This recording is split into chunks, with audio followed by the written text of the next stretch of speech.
All right. Good morning, everyone. My name is Tom Hemmerly, and I'm here with my partner, Jack Alone. And we're very happy today to have Tom Bacharach as a guest host with us. The three of us have a combined experience level of over 100 years when it comes to pensions and retirement, and we hope to share a lot of that with you today. So with that, Jack, do you want to just say something for a minute? Sure. So what we're going to be doing here is going over the basics and some of the basic parts of company retirement plans, both on a tax favorable basis on how this works, as well as how to retain and attract employees. So I'll take it away, Tom. I'm going to give it to you because you are the specialist here. Well, thank you, Jack. And it's interesting because when I have worked with this slide for years, and it's usually this is what we talk about, but probably the biggest factor that has really kind of changed the entire landscape about retirement planning and benefit planning has been post-COVID, the millennials, and really the great resignation. Now, more than ever, benefits are a significant portion of what people are looking at. And so in the past, we talk about factors affecting the retirement. Right now, probably the largest factor is that people are looking for more benefits. And those retirement benefits are really becoming a significant recruitment tool in what employers and employees are looking for out in the landscape right now. All right. So having said that, if we look at today, and when Social Security first came into being, and for a lot of people, that is what their retirement is. Social Security, you retired at 62 or 65, and you had a life expectancy of 72. So you really got to enjoy it for 7 or 8 years. Now, it's not uncommon to see people living into their late 80s, early 90s. And right now, there are people being born today that are going to comfortably live into their 120s, which is just crazy when you think about that. So if you're not doing appropriate retirement planning and not offering appropriate retirement planning through as an employer or to your employees, then you're missing out on something that is a significant concern that we're going to have later on for the entire demographics of this country. One of the things that is probably one of the scariest things is, and this is more for the baby boomers and Generation X, and that is less than 10% of the retirees have actually done any real significant planning. Millennials are a little bit better, and that's why they're forcing some of this issue. So that's part of it. Those are the concerns that we have. But what is the terrifying part, if we look at that first part of that slide, you retire. Let's just say that, because what I've seen in the 35 years that I've been doing this is that statement that people like to retire at age 62. Some do, some don't. Some people want to work into their 70s because they can. But that option to retire says that at some point when you leave, you're going to have some type of retirement income. That retirement income is going to, by just inflation and time, be cut in half every 22 years. So if you retire, at age 65 and you live to age 87, you're living on less than half of what you started at. If you've got a spouse, that means they're going to be living on less. So this is a very big concern, and things that we can do easily together to help kind of offset some of the concerns that people have. So what we're going to talk about here on this particular slide is during the pandemic, they were putting together this savings plan, and the CARES Act per state will say has put together an employee savings program. So what does that mean? At the end, and I'm using New Jersey as a sample state, there's about 50% of the states that are starting to adopt these programs. So in March of 21, this has come into effect in the state of New Jersey, where if you have 25 or more employees, you're going to need to offer a retirement plan. Or the second part of this whole program is that if you don't, they're going to go and make it so the employees will have to enroll into the New Jersey state plan. And I'm using New Jersey as an example. What does that mean? Mandated? Say again? Is that mandated by the state or by the feds? Mandated by the state. So this is a mandate by the state of New Jersey. And so the state of New Jersey is going to do a wonderful job with your retirement plans. Well, we're going to get into that, Tom, because we know how that works.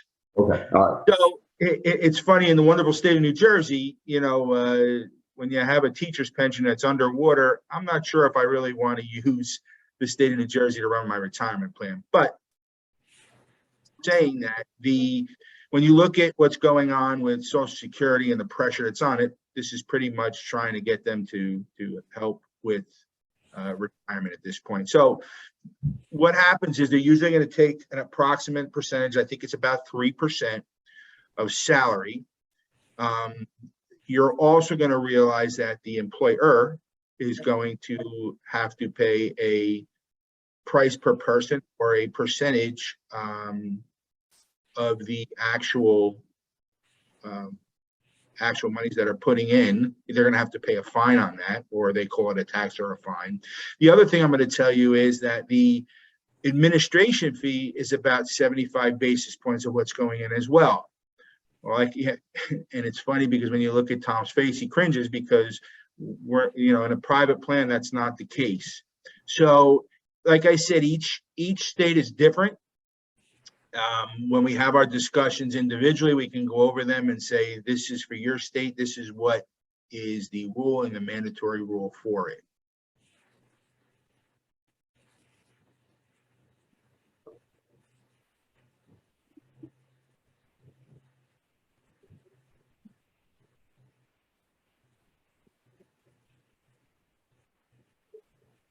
So polling question number 1. How would you rate your knowledge on pension and retirement plans? We'll give about another 2 seconds. Yeah, that's good to leave some timing in there so we know what the end result is. So when we talk about retirement plans, we're not talking about buying, you know, a flip-flop shop and moving down to the islands, although that can be a retirement plan. We're talking about actually corporately owned, employer-sponsored plans that either are employer-funded or partially employer-funded or employee-funded. And so what we're going to talk about is defined contributions, which are things like 401ks, because 401ks since 1978 have been the premier retirement plan, but it's probably dismantled effective retirement plans more than anything else that has come about. Because, and a lot of times we don't really discuss this, is previously retirement plans said, okay, we're going to give you an income and you're going to live off of it. That was on the employer or the plan sponsor to do that. 401ks said, we're going to let you decide how much you want to put in, and investment options are up to you. Now, Jack and Tom, I'm sure you've seen this. I have run into circumstances where, and this is not a castigation against anybody in particular, but when you have Betty Lou that is 63 years old, she's been with the company for 42 years, and nobody has ever talked to her about her investments options. And you realize when you look at her 401k that she's in Far East Asia pork belly derivatives. probably not where they should be. So that emphasis, that result has been turned onto the employee instead of the employer. So there's better ways to do this. Again, 401ks, SEPs, Simples, KIOs if you've been around long enough, money purchase, profit sharing plans. All those are defined contributions where it says, this is the amount that I want to put aside. I hope it grows to something. The other side of that is defined benefit plans. Think of that as it's a pool of money surrounded by attorneys. It's a target. And you're saying, right now, I can define the benefit and say, this is what I want as far as an income, or this is the amount that I want to set aside so that I know what I can have in retirement. And then we reverse engineer what that cost would be. And it's really easy to figure out. If you know what you want in retirement, take the number of years that you have to retirement, divide it by that number. So if you wanted $3 million in retirement and you're 20 years away, you roughly need about $150,000 a year. That's a defined benefit. And then by combining the two of them, we can come up with a hybrid, because some of the rules that we have here, a defined contribution, you can't put aside as much. A defined benefit plan is a significantly higher contribution, used probably a little bit more for tax purposes, tax deductions, and probably a little bit more conservative in the way that you're going to be investing. So you can use the two of them really to maximize what those legislative rules and what the IRS regulations allows you to do, and really help you diversify not only your tax strategies, both now but also at retirement, but also your investment strategies. We talk about diversification. It's important to diversify your tax strategies as well as your investment options as well.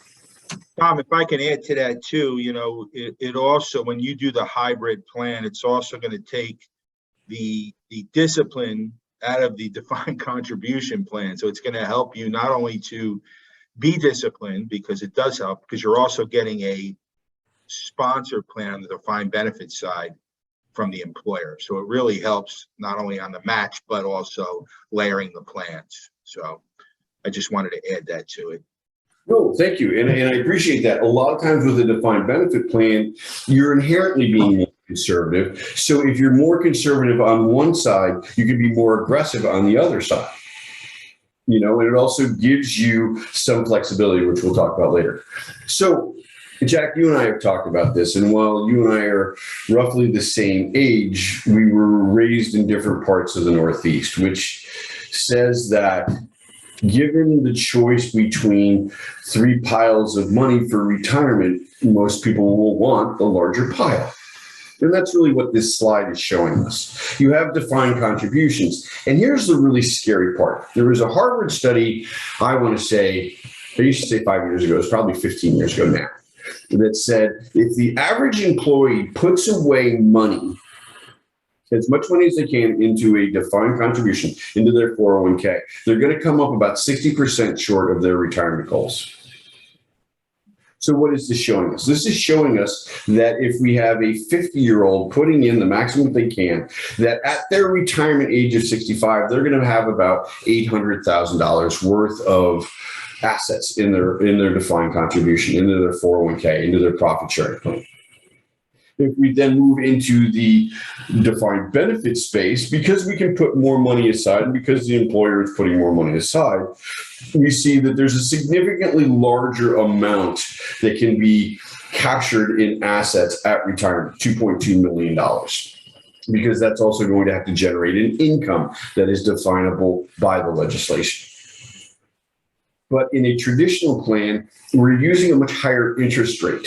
And so when you have a higher interest rate, it takes a shorter period of time or less money to get to that target pool, that bogey that you're looking for. And then the other side of that is looking at a 412E3, which is a very fixed, guaranteed type of plan that is using a lower interest rate that allows for a much larger tax deduction, but significantly more guarantees in retirement.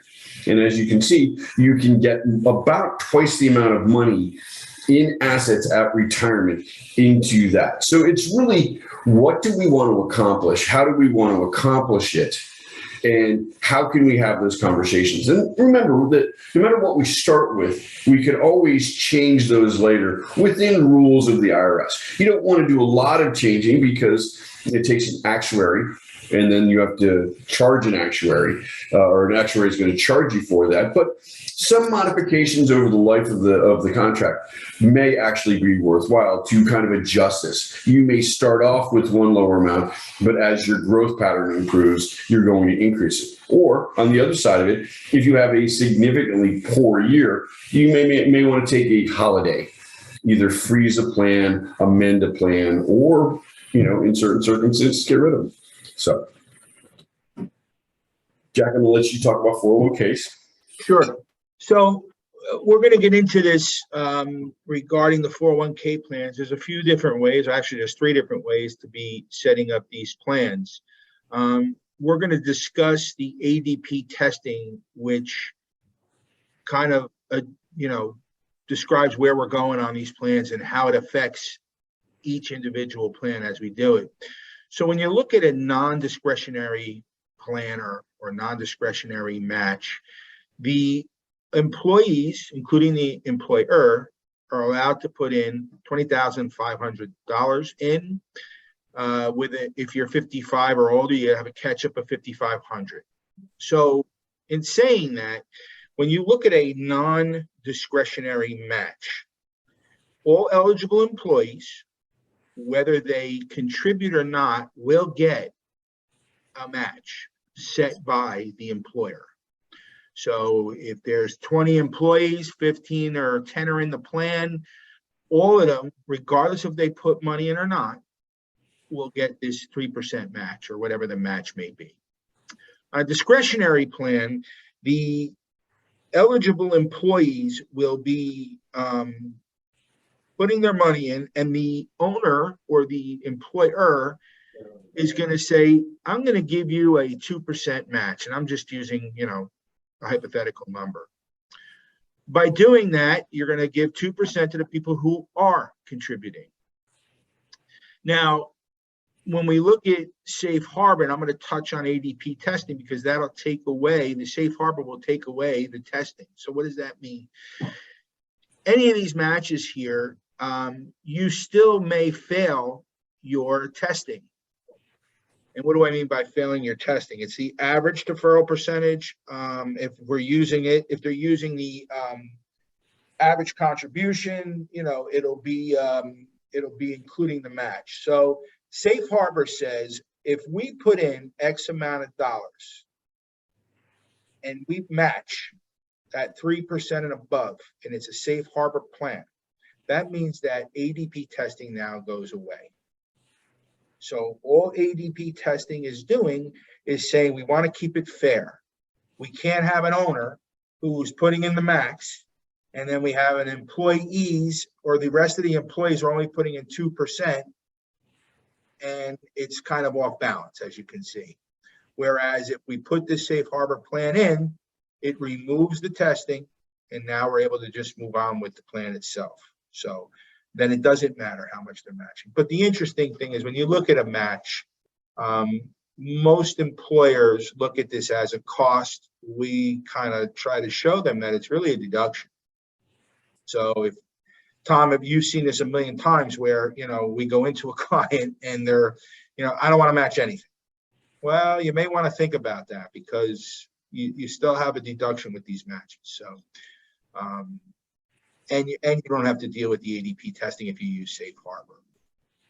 What I would see, Jack, just to kind of dovetail with what you're saying, is usually what happens, a significant number of plans or plan design conversations end up moving towards Safe Harbor just because it is just so significantly more flexible. And while it's got a nice little title to it and stuff like that, it actually makes things much easier for everybody concerned because you don't have that testing. And just as you said, the ADP testing is saying, okay, we don't want to make sure that these plans are so top heavy that the employer is getting all of that.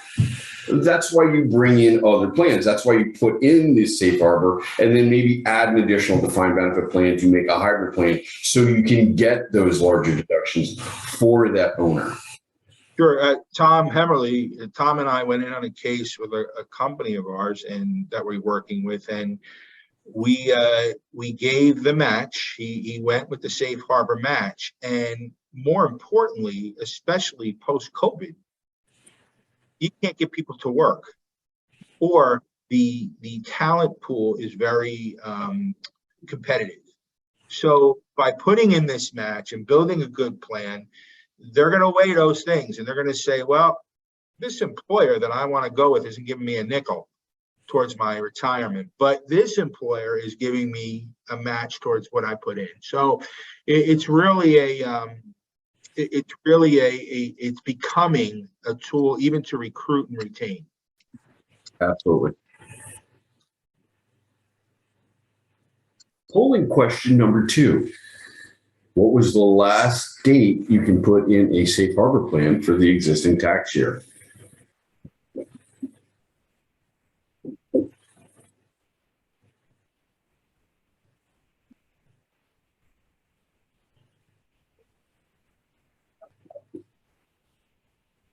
And Jack, what's the answer?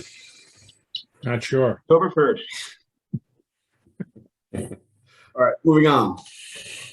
All right, so this is a typical census because in all of these plans, in all of these designs, in all of this, the demographics, the compensation, the information that we need to collect from you is going to dictate the quality of the design that we can do. Put very simply, the better the information you give to us, the better the information we can give back to you. And so having said that, let's look at this. This is a pretty typical census. We've got 2 successful people's co-owners, and then you've got some employees that are there that are making a decent living, but are not considered highly compensated. The only highly compensated people here, and highly compensation is $130,000 this year, are Barry and Sherry, the owners. We don't know. We're going to assume that they're not married in this case because we're going to have one later that shows them a married couple. So what that is going to give us is when we actually go through the financial machinations, if you look at it, about 20% of the plans that we look at are just straight profit sharing plans. This is pretty plain vanilla. Nothing really moved around, no real design, just kind of thrown in there. And what that really means is that to the owners, they're going to get 59% of the benefit going to them, 41% of the benefit going to the employees. And what I mean by benefit, I'm talking about the contribution going in. Now, Jack, you and I have talked about this, 1,000 times over the years. What is the importance of the 60% threshold? So when you look at this, the first thing that pops into my head is, you're looking at maxing out or getting as much to the owner as possible, as well as a tax deduction. Okay. That's part of it, but it's also, if we look at plans, let's just say it's an S corporation. I'm going to say in New Jersey, you're looking at a minimum of 40% tax deduction on those contributions. So if we can get over 60, that employer that says, I don't really want to do this because I don't really want to play for my employees. Once you hit that 60% threshold, then that means that on a net after-tax standpoint, there's no carry cost for those employees. They're getting back in tax deduction what it was costing for the employees. So there's no net cost to carry the employees. So those employers are still getting those benefits, but they're using their employees to allow them to get a greater plan. That's using your employees well. What does that actually mean? Well, if we integrate Social Security type of benefits into these type of profit sharing plans, we see then that increases that percentage significantly. It actually increases it by what? 11%? Quick math. We're up to 70%. That's good, but I think that we can do better if we use age-weighted type of plans. And as you can see in this case, those owners using age-weighted because they're older, but it's also they're got a greater income. We then have 84% of that benefit going to that business owner. Put in real dollars. If you make a $100,000 contribution, you're getting in real dollars, $40,000 back in a tax deduction. That's without state tax. What's the state tax in New Jersey? I think it's state tax is, I want to say that's cap gains. I want to say it's 10%. I'm not sure. Okay, so you may even get in real dollars $50,000 back. Now imagine $84,000 going to the business owners and $16,000 going to the employees, but you got a $50,000 tax deduction. So in real dollars, you're ahead by $34,000 simply by having this plan. Tom, I have a question. Does this have to go in every single year? Nope. Do you have to put it in every year? Well, it can be discretionary. I mean, if you want it as a profit sharing, it's usually profit sharing. It's usually tagged onto a 401k. I mean, those contributions, remember, the profit sharing plan is usually something that the employer is going to put in. And when I say profit sharing in this case, I'm talking about a profit sharing 401k, which means that the business owner can choose at the end of the year, was it a good year? The amount going in chosen by the employee to put in is up to them, and they do that on their open enrollment annually.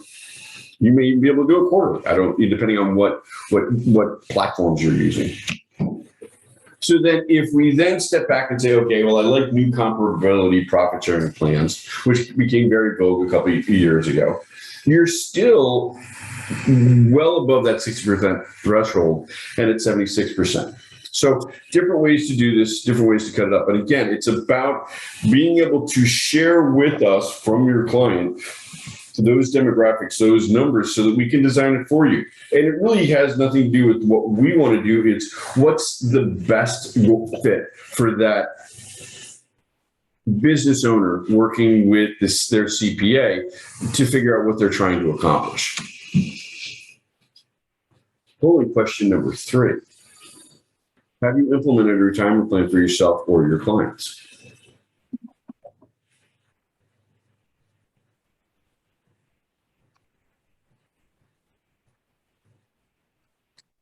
All right. So now that we've talked about defined contribution plans, let's delve into defined benefit plans a little bit more. Defined benefit plan, true pension plans, those where you can retire and get monthly income. Not that you can't get that from your 401k, but these are employer-funded plans. I know I skipped number 3 real quick, but they're employer-funded plans. So from an employer standpoint, they're trying to maximize what they can do, and they're putting that money in for the employees. A lot of times, the employee really doesn't have a choice. This is going to be done for them for their benefit. Jack, you and I think, have seen this, where there are times when you're actually putting, an employer is going to put $15,000, $20,000, $25,000 for an employee, and you have an employee say, well, why do I want to do this? I guess the question is, why wouldn't you want it done for you? It's no money out of your pocket, and now you're having this benefit. So it's always kind of silly to have that conversation, but it does come up from time to time. So those defined benefits, again, think of it as a target pool of money that we can guarantee income for up to just over $20,000 a month for the rest of your life.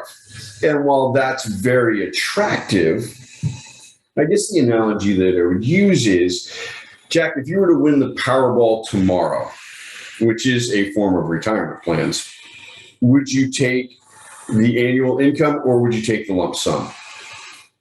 Well, I'm taking lump sum. There's no way I'm going to outlive that.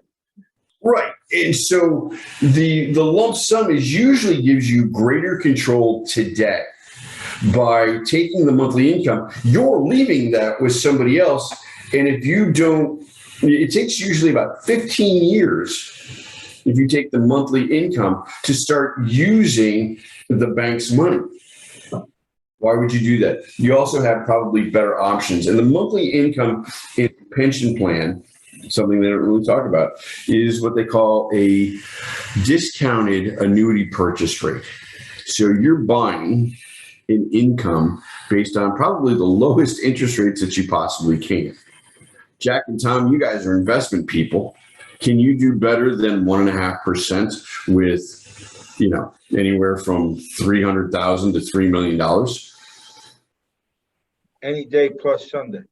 Right, exactly. So there are better options. It gives you greater control and probably is more efficient from an estate planning standpoint. So again, you've got multiple type of plans that we talk about. You can use the hybrid plan. You can use cash balance plan. That's gotten very attractive. We're going to talk about where that works. That works for larger employees and when you're actually trying to define a specific contribution in certain circumstances. Then you have a traditional defined benefit plan, which says, you know what, I want to use investment options and I want flexibility from year to year if I don't know exactly what it is. It's a great option, and you can put it in significantly more than what you can put into a 401k, but you're still not going to have as large a deduction or the guarantees that you're going to see in a 412b3 plan. So those are different types of plans. Monthly income, employer funded, different ways to do that. So then we look at the traditional defined benefit plan, then the cash balance plan. And I'm going to put a cash balance plan in more of a traditional methodology as compared to the 412b3. In this case, your investment options in a traditional plan or in a cash balance plan are based on whatever the investment platform is that is brought to you by your investment advisor. Maybe Hancock, it may be American Funds, it may be whatever. But remember, with those type of investments, you have the potential for loss. A 412b3, by regulation, by legislation, has to be guaranteed. And so it's using a much smaller interest rate because you're using fixed guaranteed funds, which means that there's a difference in the calculation. With a traditional defined benefit plan and a cash balance plan, depending on how the market goes, you're going to go up and down and up and down and up and down. That's going to change the contribution because you can never overfund a plan and you can never underfund a plan. With a 412, because you know what that interest rate is going to be, it's a very straight line, boring type of thing, which is very attractive to a lot of people. It also gives you the largest tax deduction currently available under any retirement benefit. But because of that guarantee, you have a little bit less flexibility in a 412 with the guarantees than you would in a cash balance plan or a traditional defined benefit plan. So it's, what are you trying to accomplish? What are your investment options? What are your contribution needs? What is the flexibility year over year in the type of plans that you want to offer? So one of the funding vehicles that can be used within a retirement plan, whether it be cash balance plan, traditional, or 412, is life insurance. And life insurance, I think, gets a little bit. Hey, Tom, just 1 second. Hey, Jack, do you think you should take this slide? Oh, we're together. Yeah, we do it together. It's Okay. fine. All right, good. Go. All right. So using life insurance is one of the things that we look at that is actually a really conservative investment options. Life insurance to some extent gets a bad rap because when you think of it, you only think of death benefit. But when you think of retirement plans, a lot of times, and the mistake that people will make is not utilizing those products that are available, such as life insurance, for what can happen in retirement. Jack, you've been an investment advisor long enough. What happens in retirement?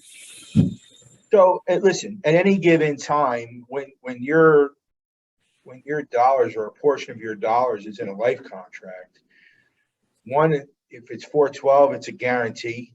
Two, if it's an index universal life, which is a zero floor, you're pretty safe with your investments. That's number one.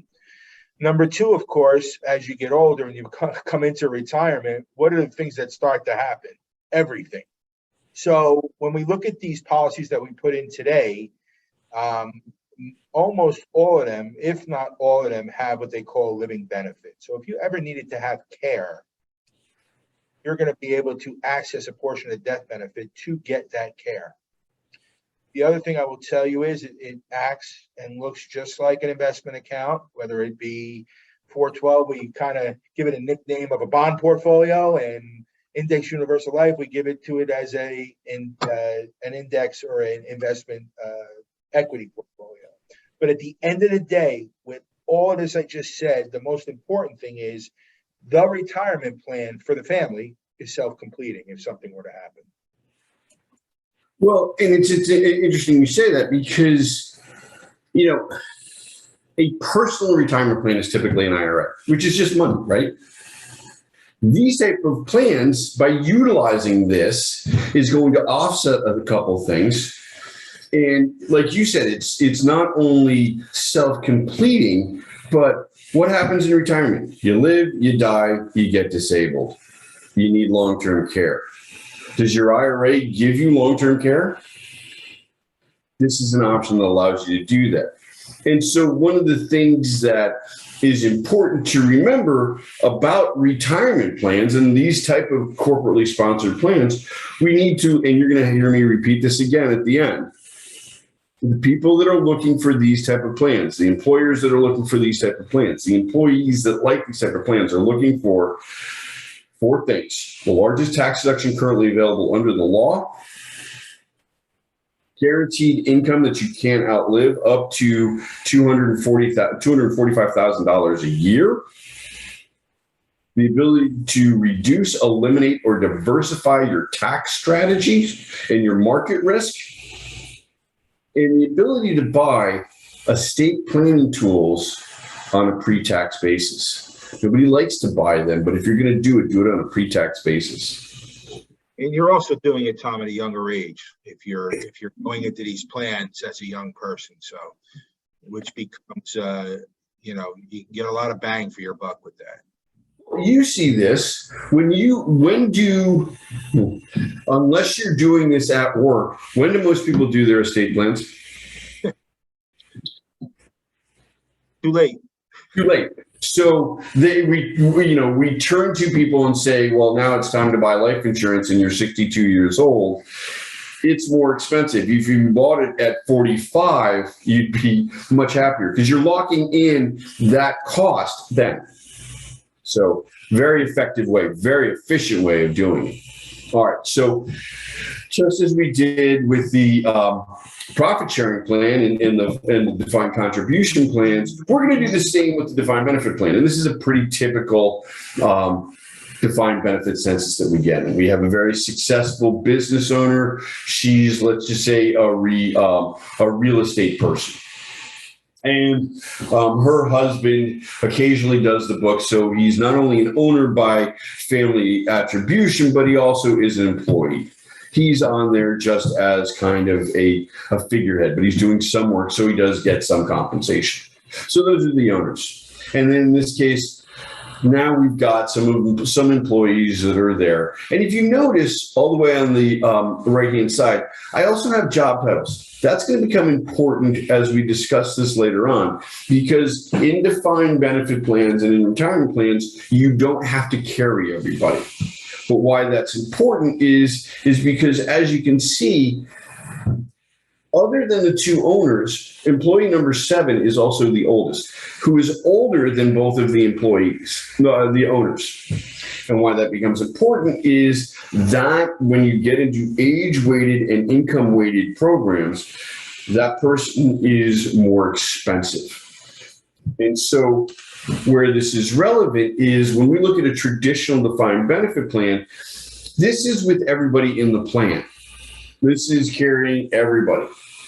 And at that point, we've only got 40% of the benefit going, or 44% of the benefit going to the owners of the plan. While that may be very nice if you've got somebody that is very altruistic, I don't really run into that many employers that operate that way.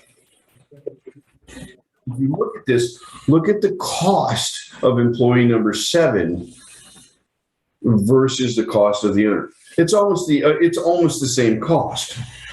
So it's relevant when we look at a 412, which we said is going to give the larger tax deductions.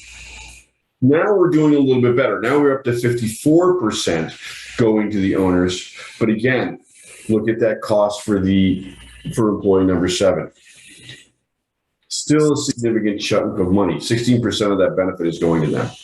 So why do I bring this up? Well, using the IRS regulations, there's 2 tests that you have to pass. The first one's really easy. You have to carry 40% of all eligible employees.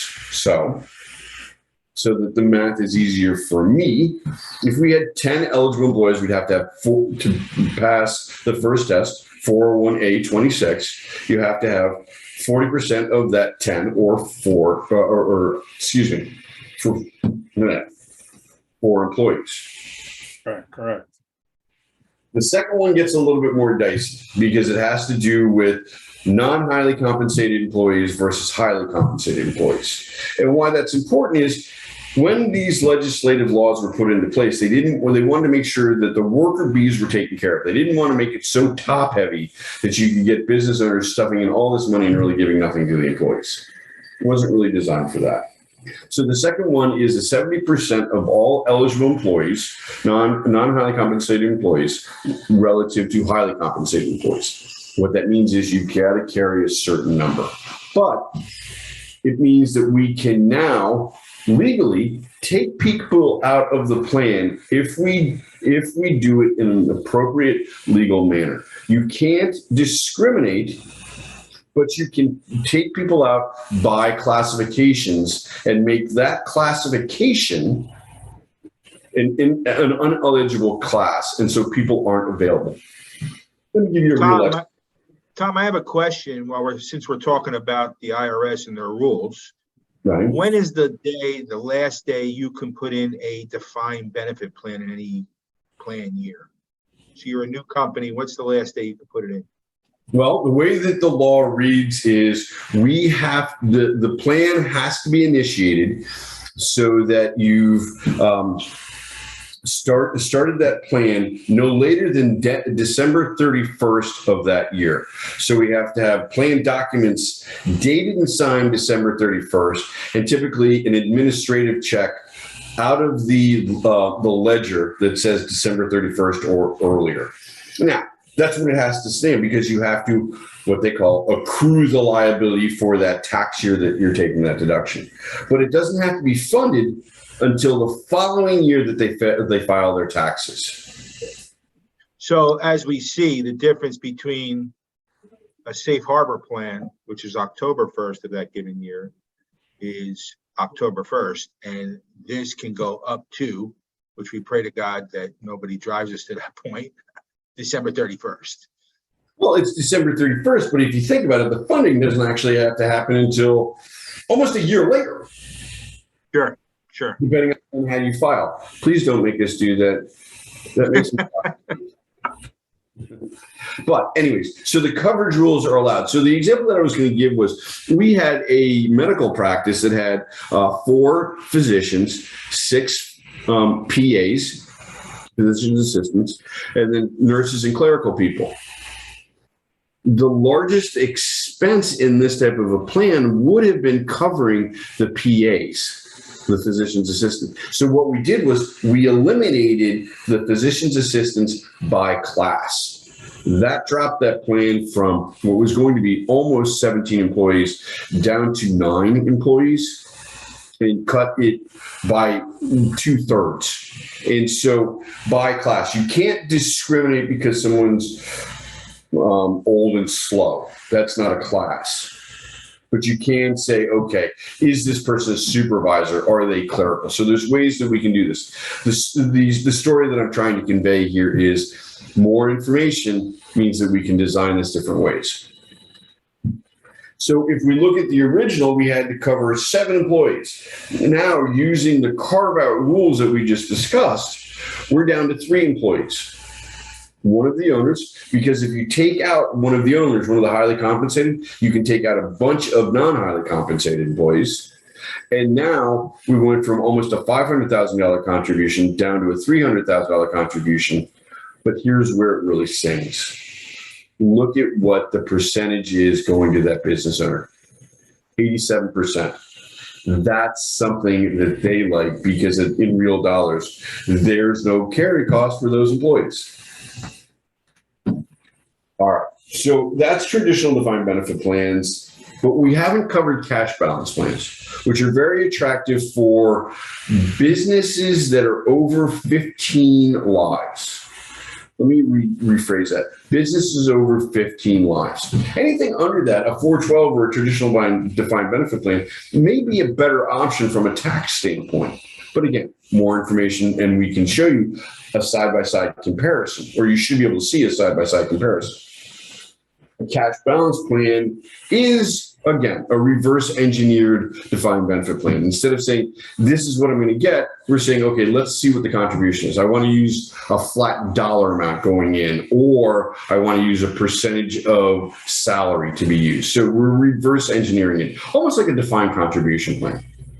So that's how that works. But there's also another reason why you would do this. We've all worked with attorneys. And yes, there's a special place in heaven for us for that. But in working with them, this is a pretty typical situation where you've got 4 attorneys ranging in age from 45 to 60. They're all making the same amount. But here's the part that's going to irritate the 45 and the 50-year-old. Look at how much more expensive it is for the contribution for the 60-year-old. Is that fair if they're all doing the same thing? They've all got the same compensation? The 45 and 50-year-old are probably going to say, no, I don't want to do that because we're having to fund more for that person. So in that case, you would say, okay, let's look at the cash balance plan where we can levelize the contribution for that group so that everybody's getting the same benefit or everybody's getting the same contribution. So a cash balance plan is a great way of levelizing those contributions in those circumstances where you've got multiple owners. What'll happen is as the cash balance, you can also put this in combination with a profit sharing plan. So you're using the two of them to put this together. In this case, we're using an interest rate of 5%. We're going to say, because of the way that we've defined this, about 6.9%, 7% is going to be the benefit payable at age 65, because it's a different calculation. And in the profit sharing plan, we're using different rules to be able to offset that, to be able to maximize the amount going to that business owner, going to that employee. And if you look at it, we just kind of took a snapshot. If you have an owner that's age 60, that's doing fairly well, their contributions are going to be about $216,000 in total using the cash balance plan and then using the profit sharing plan. So you're really being able to maximize the amount that person can put away. And then look at what that is for the non-highly compensated employee. It's so silly because they're so young. They've got so much of a time horizon and so much of an investment option that you're putting very little away for them. So it's a great option. Again, we've talked about a lot. I thank you for taking the time today. But think about this. The people that are going to want to benefit the most from a pension, and they don't think about it this way because they think of, okay, that's retirement plan, is they need the largest tax deduction currently available under the law. They need monthly income or income that they can't outlive. In today's real dollars in 2022, they can get up to $245,000 of guaranteed income they cannot outlive. They want to either eliminate, reduce, or diversify their stock market risk and their tax strategies for retirement. And then importantly, just as important, the final part is it allows you to purchase estate planning tools on a pre-tax basis. Tom, I have a question. If you're married taking distribution? Is there a survivorship option on this? Yes, but that survivorship option is elected at the time of retirement. That's why a lot of times people will take the lump sum. How many times have you run into people that when they leave an employer, do they usually leave their 401k there, or do they have a lump sum rollover? Most of the times it's a lump sum rollover, and even with this, once you roll it over, there's always a survivorship option.